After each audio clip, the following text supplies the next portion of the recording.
Now, Randgold reported first quarter profit of $66.5 million and maintained its fiscal year guidance. And joining us now, I'm delighted to say, on set is Mark Bristow, CEO of Randgold Resources. Great to see you, Mark. So you're maintaining your full year guidance despite a softer quarter in which you contended with multiple challenges. Have these challenges, are they going to go away for the rest of the year? Absolutely. I think, the challenges added to a softer quarter, which was forecast. We were always going to have a sort of improving operational year as Kibali particularly ramped up, and we had to go through a big pushback in our Mali flagship at the Gunkoto open pit mine.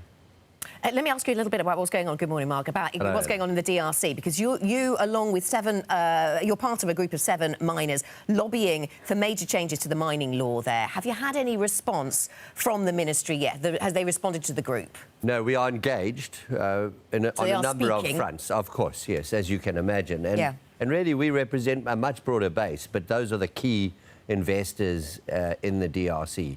Those mining companies. And have they signalled they're going to remove the super profit tax or not? No comments yet. The argument is that we all are protected by a stability agreement, both individually and under the old code, the 2002 code. It's an Article 276, which provides for the 2002 code to remain for 10 years after Parliament approves a change. So that's the one aspect. The other aspect is the engagement is as long-term investors, because none of us are in the DRC just to exploit the assets we've got today.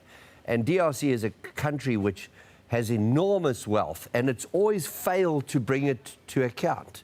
And the size of the mine, the deposits there are such that you need mega investment. It's not an industry that will be supported by small investors. Mark, you've invested over $2 billion, I believe, at Kibali, and investors don't stand to make returns until the mid-2020s. What happens to this prediction if the law is imposed without concessions? So, not much, because Kibali was approved, its development approved when gold was $1,630. And so the super tax, will only trigger after 2000.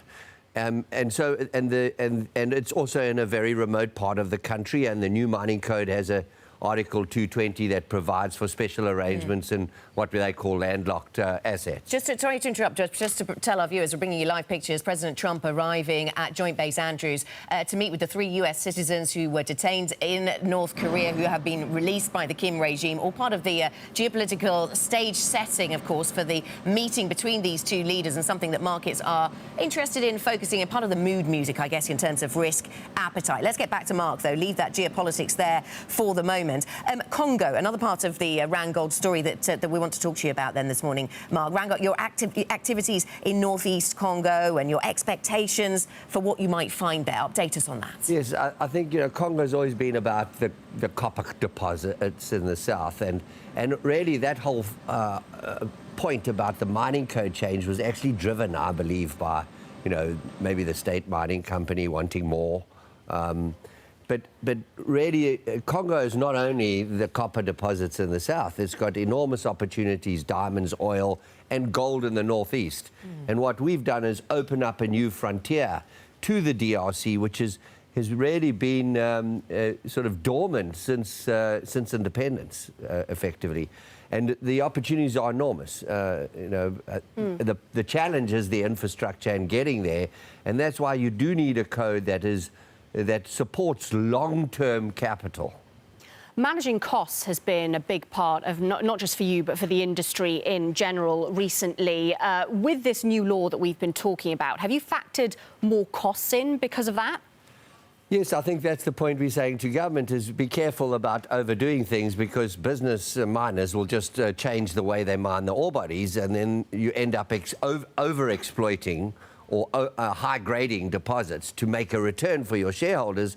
And so you take away and you leave a remnant resource in the country which is not sustainable long-term. So, I think mining and also the Western world, I think lots of people like Bloomberg like to see the fight between the mining titans and the governments. But really we need constructive engagement because sub-Saharan Africa is a challenge, and its tax space is starting to look expensive relative to the developed world, who are all bringing their taxes down.